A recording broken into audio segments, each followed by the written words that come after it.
पहलगाम में हुए आतंकी हमले के बाद सरकार की ओर से पाकिस्तानी नागरिकों का वीजा रद्द कर दिया गया है। फरमान जारी किया गया है कि 30 अप्रैल तक सभी पाकिस्तानी नागरिकों को भारत छोड़कर जाना होगा। इसी बीच ऐसे कई मामले सामने आ रहे हैं जिनमें या तो पति पाकिस्तानी है और पत्नी हिंदुस्तानी, या फिर पत्नी पाकिस्तानी है और पति हिंदुस्तानी। इन सभी के बीच बड़ा सवाल ये है कि क्या ऐसे परिवार टूट जाएंगे और ऐसे मामलों में फंसे हुए बच्चे कहाँ जाएंगे। ऐसा ही एक मामला सामने आया है एमपी के जबलपुर से। जानकारी के मुताबिक यहाँ रहने वाले 3 बच्चों की मां हिंदुस्तानी है और पिता पाकिस्तान के रहने वाले हैं। पिता ने केंद्र सरकार के आदेश से ठीक पहले 25 अप्रैल को भोपाल में लॉन्ग टर्म वीजा के लिए आवेदन किया था। अब परिवार से लेकर अफसर इसे लेकर असमंजस में है कि आखिर नोटिस का पालन कैसे किया जाए। परिवार टूट जाएगा और उनके बच्चे कहाँ जाएंगे। बता दें एमपी में ऐसे 9 बच्चे हैं जिन्हें लेकर असमंजस की स्थिति बनी हुई है। इनमें जबलपुर में 3, इंदौर में 4 और भोपाल में 2 बच्चे हैं जिनकी मां तो हिंदुस्तानी है लेकिन पिता पाकिस्तानी है। अब इस मामले में केंद्रीय गृह मंत्रालय से मार्गदर्शन मांगा गया है। इस मामले में एक अधिकारी का कहना है, हमने भारतीय माताओं और पाकिस्तानी पिताओं से पैदा हुए 9 बच्चों के बारे में केंद्र से सलाह मांगी है। इनमें से 4 बच्चे इंदौर में अपनी माताओं के पास हैं, जबकि 3 जबलपुर में और 2 भोपाल में हैं। साथ ही हमने उस व्यक्ति के बारे में भी सलाह मांगी है जिसने 25 अप्रैल को लॉन्ग टर्म वीजा के लिए आवेदन किया है। बता दें भारत सरकार के इस फैसले के बाद देश भर में ऐसे कई केसेस सामने आ रहे हैं जिनमें पिता या माता में से एक शख्स पाकिस्तानी नागरिक है। परिवार परेशान है कि इन सब के बीच बच्चों का आखिर क्या होगा। वो एक आम परिवार की तरह जिंदगी कैसे बिताएंगे। समरी, पाकिस्तान। तो आप कहाँ कब आई थी इंडिया की वीजा के लिए? मैं सितंबर में आई थी 1.5 महीने की वीजा पर।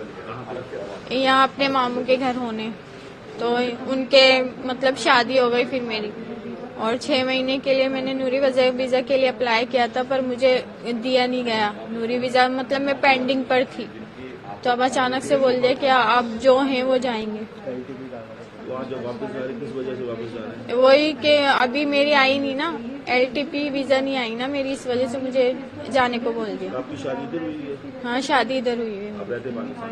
वीजा रहती पाकिस्तान में। तो जो हालात हुए, जो हमला हुआ तो उसको कैसे देखते हैं आप? भाई जिन्होंने किया है मैं तो कहूँगी उनसे जाके पूछा जाए इसमें हमारा क्या कसूर है, हमें क्यों निकाला जा रहा है, हमें क्यों सजा दी जा रही है, हमारे साथ जो रहा है इसका जिम्मेदार कौन होगा। उनकी गलती से रिश्ते बट गए आपस में, जो प्यार बना तो खत्म हो गया। नहीं देखे, ऐसा तो नहीं होना चाहिए ना, प्यार मोहब्बत तो रहनी चाहिए ना। भले जो भी गलती है वो आप अपना इशू करें, लेकिन ये चीज नहीं होनी चाहिए, बंद नहीं होनी चाहिए। सिर्फ रिश्तेदारों के लिए अलाउ कर दें, भले बाकी किसी को मत दें। जो रिलेटिव्स हैं, जिनके बच्चे हैं, उनको अलाउ कर दें, बाकियों को भले आप ना दें। मैं ये नहीं कह रही सबको ही दें, आप जो है ना, जो मजबूरी के तहत है उनकी तो कम से कम सुने आप, जो शादियां की हुई हैं, लेकिन उनको क्यों सजा दी जा रही है जिन्होंने शादियां की। बस मैं इतना चाहती हूँ कि हमें तो अलाउ किया जाए। तो जो ऐसे धर्म के नाम पे लड़ते हैं, बाकियों को भी तंगी, उनके लिए क्या सजा होनी चाहिए? क्या जो कानून में लिखी गई है उनके लिए वो सजा होनी चाहिए।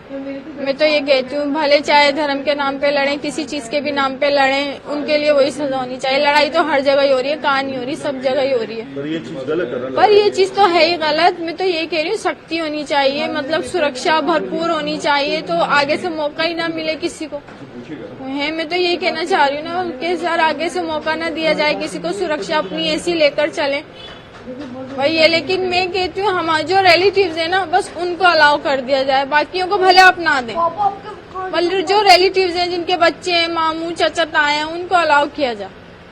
बुरा लग रहा है कि जा रहे हो यहाँ छोड़ के? बुरा तो लगेगा ना, बुरा तो लगेगा भाई।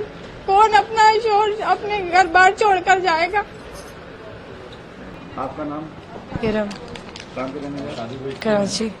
तो आप कब आए थे इंडिया में? कितने दिन का वीजा मिला था? कहाँ पे आए थे आप? इंडिया में दिल्ली शादी हुई है, बेटा है, हस्बैंड है। शादी को 10 साल हो गए। कितने साल? 10 साल हो गए शादी को। ठीक है। तो आज किस वजह से वापस जा रहे हो? ड्यू टू कोविड मेरा वीजा एक्सपायर हो गया था। LTV अप्लाइड था, नूरी वीजा पर गई थी, लेकिन कोविड हो गया था, बेटा साथ था, प्रॉब्लम्स की वजह से वापस नहीं आ पाई थी। अब 5 साल बाद मुझे वीजा मिला था और अभी आए हुए सिर्फ 5 to 6 डेज ही हुए थे कि वापस जा रही हूँ। क्या वजह बताई वापस जाने की? जो अटैक हुआ? ये सब अटैक की वजह से ही। लेकिन मैं तो नूरी वीजा होल्डर थी, पर यहाँ कोई एप्लीकेशन वगैरह एक्सेप्ट नहीं करी। LTV दोबारा अप्लाई किया, उसे भी रिजेक्ट कर दिया। अभी वो एक्सेप्ट नहीं करा है कुछ भी नया। कश्मीर में अटैक हुआ है, आप कैसे मानते हैं उसको? जो दोस्त बिल्कुल गलत हुआ है। कोई भी इसको सही कहाँ कहेगा। जो हुआ है वो तो गलत हुआ है, इंसानियत के खिलाफ है। लेकिन जिसने किया है उसको सजा मिलनी चाहिए ना। सजा तो बेकसूर बच्चों को मिल रही है ना। हम तो बड़े हैं फिर भी, लेकिन बच्चे की लाइफ खराब हो रही है। और इसके जैसे कितने बच्चे होंगे जिनकी लाइफ खराब हो रही है। तो एटलीस्ट जिनकी शादियां हुई हुई हैं उनको ना निकालें। बिजनेस के लिए आए हुए हैं या कोई और है, सार्क वीजा है, उनके लिए चले समझ आता है कि आप कह रहे हैं। लेकिन गवर्नमेंट को इस पर थोड़ा सा देनी चाहिए रियायत। अब गवर्नमेंट ने एक कानून निकाल दिया कि जो नतीजे 30 तारीख के बाद यहाँ रहेगा या पाकिस्तान को 3 लाख रुपए या जुर्माना जी। ये समझते हैं आप सही है? इस बारे में तो मैं कुछ नहीं कह सकती, मुझे नहीं पता। सर आपका नाम? शहबाज, सर आप सांसद दिल्ली के। आप किनको छोड़ने आए हो, कब आए थे? थोड़ा बताइए। अपनी वाइफ को छोड़ने आया हूँ। मेरी वाइफ आज से 7 दिन पहले आई थी कराची से और आज वापसी जा रही है। शादी हुई थी मेरी 2014 में। अचानक समझ नहीं आ रहा, क्या अब शब्द नहीं है मेरे पास बोलने के लिए कि किस हालात से मैं गुजर रहा हूँ, किस हालत में हूँ मैं। कोई समझने वाला नहीं है। मैं एक बेटा है मेरा 7 साल का। मेरे को तो ये लग रहा है कि भाई करा किसने और भुगत कौन रहा है। इस मासूम बच्चे की गलती क्या है, इस माँ की गलती क्या है और ये हमारी गलती क्या है।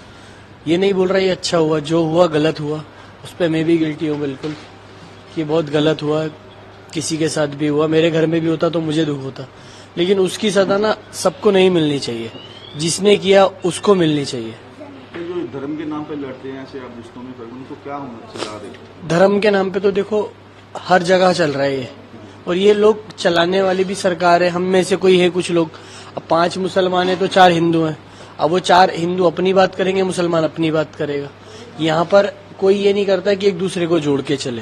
क्या होना चाहिए? जुड़ के चलना? जोड़ के चलना चाहिए, जभी चल पाओगे। अगर आप समझोगे कि अलग अलग करके चल पाओगे तो कहीं नहीं चल पाओगे। अभी क्या है, भेदभाव करोगे, आपके साथ कोई बैठेगा नहीं, मैं आपको बाइट नहीं दूंगा।